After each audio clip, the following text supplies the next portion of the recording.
Magandang araw na naman sa ating lahat mga kachong. Nandito na naman ako ngayon sa aking channel para isaayos itong isa kong punong inaalagaan. Itong punong ito mga guys ay galing lang ito sa marcott sa sanga ng isang sampalok. Minarkot ko lang siya na sa 3 taon na siguro guys ito sa akin.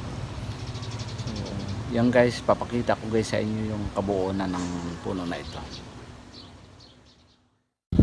So yan nga guys.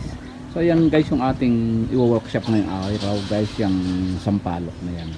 So nabanggit ko nga guys, yung sampalok na yan ay galing sa marcott lang guys. Isa nga lang guys yan dati na minarkot ko doon sa sampalok sa likod bahay. So kung mapapansin nyo guys, ba't na parang nakabinsa o nakaliko? Dati kasi guys, ito pinaka sanga na ito, tuwid lang guys yan. So ginawan ko lang siya ng twist o ng style para magbukang maganda, kasi hotdog siya dati guys, tuwid lang siya na ganyan. So ginawan ko lang guys siya ng paraan. So nilagarian ko lang siya guys dito sa side na ito. Pag napapansin nyo guys, itong side na ito sa ilalim, naglagari ako dyan guys, then ibinin ko siya. So from nung ginawa ko guys siya, mga nasa 5 months na guys, hindi ko pa siya natitignan. So ngayon guys, sabay-sabay nating i-reveal o sabay-sabay nating kung nag-heal ba yung nilagari ko dito or hindi. So okay yan guys, saglit lang guys at lalagay ko lang kayo sa lalagayan at umpisa na guys natin siyang tanggalin ito guys kung okay siya. So yan guys siya, tanggalin guys natin.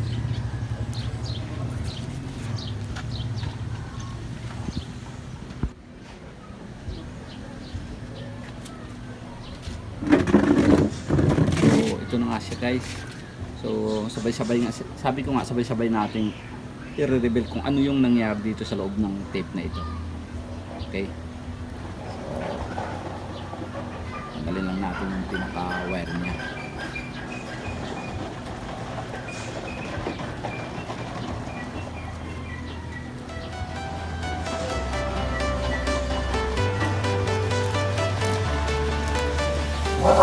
Walking alone, the streets empty. The only thing I can see is my own silhouette. I'm getting stronger, step by step. The clock is ticking, but there's no time for this. I've been flying from town to town, from London to Thailand. I've been all around the globe trying to protect your soul. We are heroes tonight. We will fly above the sky. So guys, ang nilagay ko nga guys pala ay ang electrical tape saka packing tape. So yung pinambalot ko dito binado.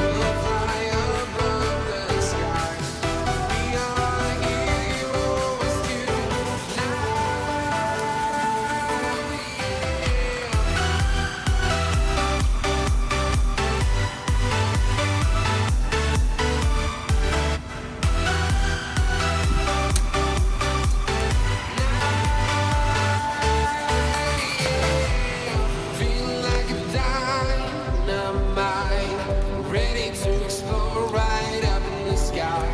I need you to listen, I need you to hear, and don't show anything.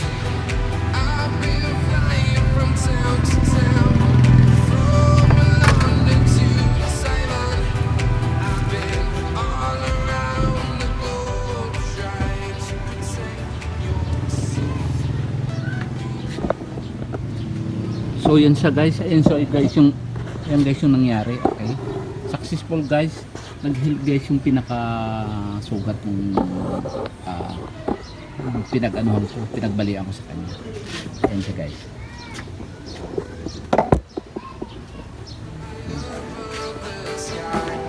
We are heroes tonight.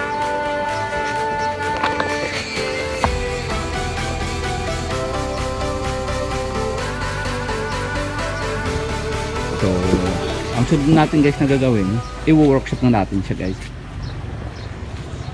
Pag mapapansin nyo, sobra siyang wild. Napabayaan kasi ito eh. Hindi ko siya napansin, nilagay ko lang sa isang tabi. So, nung mapansin ko na siya, ganyan na siya ka-wild. Wala na sa ayos, ang lalaki na ng mga sanga.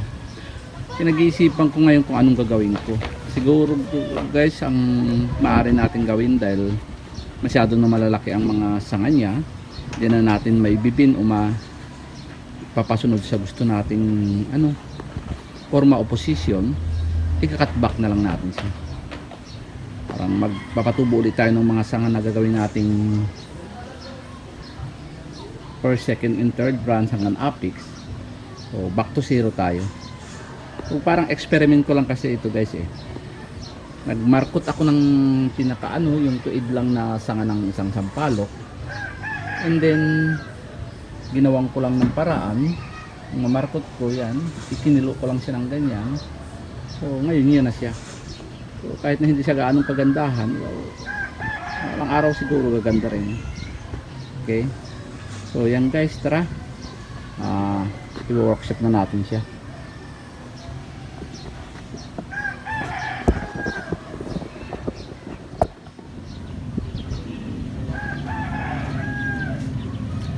So ito na nga siya guys, back to zero na lang siguro natin siya. Pagsipatin na natin guys. So siguro guys, kakat ko na lang siya dito or dito muna. Gamit guys itong cutter na to. Kakat natin dito.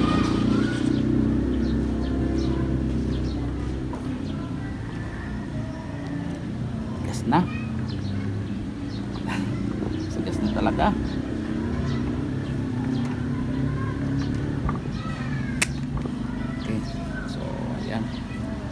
Natin siya, silipin natin.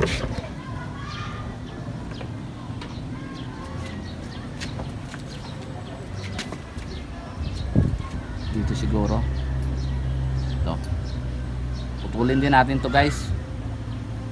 Back to zero tayo. Yan. And then ito.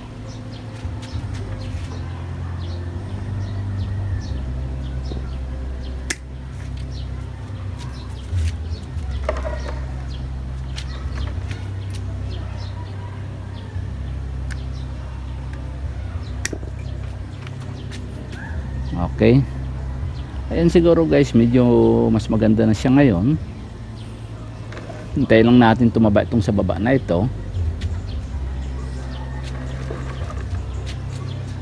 So kung mapapansin nyo guys pala hindi ko siya diniligan. Pansin nyo guys, medyo lanta siya ng konti. Once na nag-workshop tayo o nag-wire tayo ng puno, kailangan wag natin siyang diligan. Dahil once na diniligan natin siya, malutong guys yung mga sanga niya. May possible na mabali yung sanga. Although pag wala siyang dilig, dehydrate yung kanyang mga sanga, makunat siya kasi walang lamang na tubig yung mga sanga. So, yung guys yung pinaka-tip ko pag nag-wire kayo ng inyong mga puno.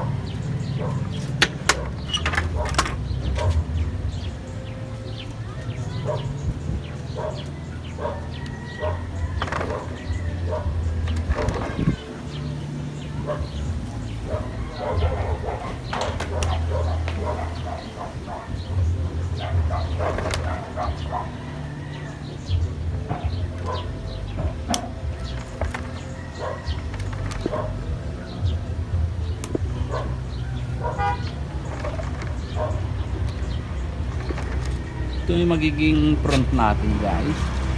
Ito sanang achieve natin ang first branch natin, pero di ba magkasunod, wala siyang so ito habulin natin. Pero parang mas gusto kong tanggalin na nga ito, although wag muna, hayaan lang natin to, baka mas maganda. So yan.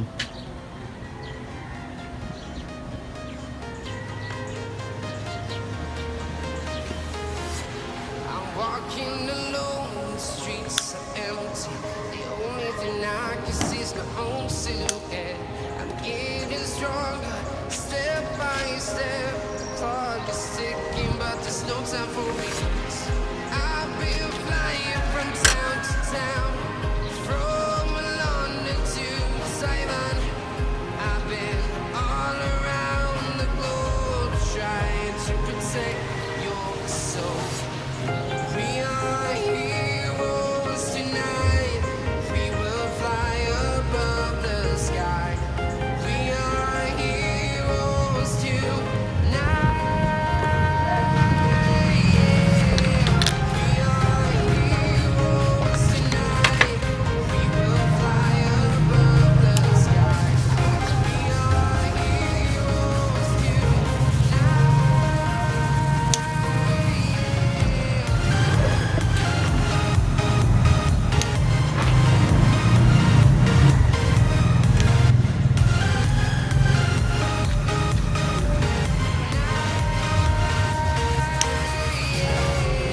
feel like a dynamite, ready to explore right up in the sky. I need you to listen, I need you to hear, and don't show any fear.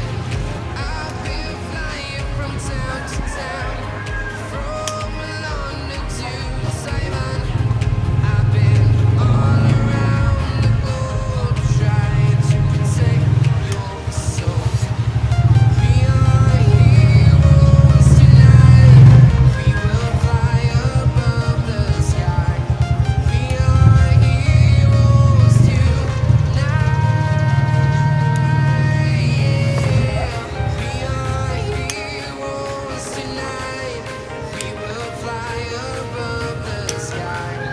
We are heroes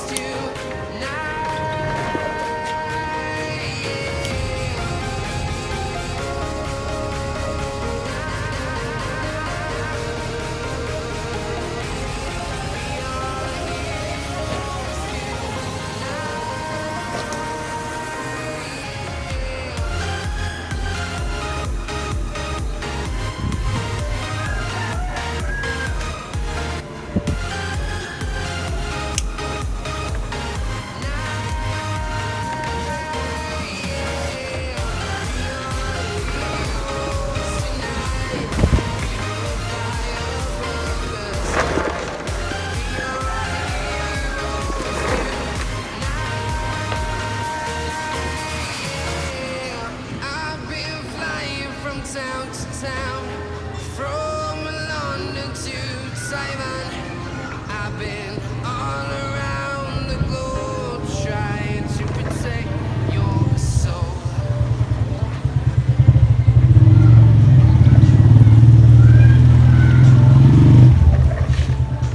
Ano kaya guys, putulin na lang natin to guys. So comment nyo guys kung puputulin na lang natin guys, ganyan na lang, kung mas maganda or hayaan na lang muna natin siya. Hanggang dito lang muna guys, muna siguro yung gagawin natin yan, cut back guys, dahil medyo napabayaan, hindi nasubaybayan yung paglaki ng mga sanga, hindi ka agad na i-wire, so, tataba na. So back to zero to guys, pero siguro mga ilang buwan tutubuan na to. So mag-start ulit tayo magbubuo ng mga sanga para makabuo tayo ng triangle. Okay, hanggang dito na lang guys. At tabayalan nyo na lang yung update o yung pasilip ko sa punong ito.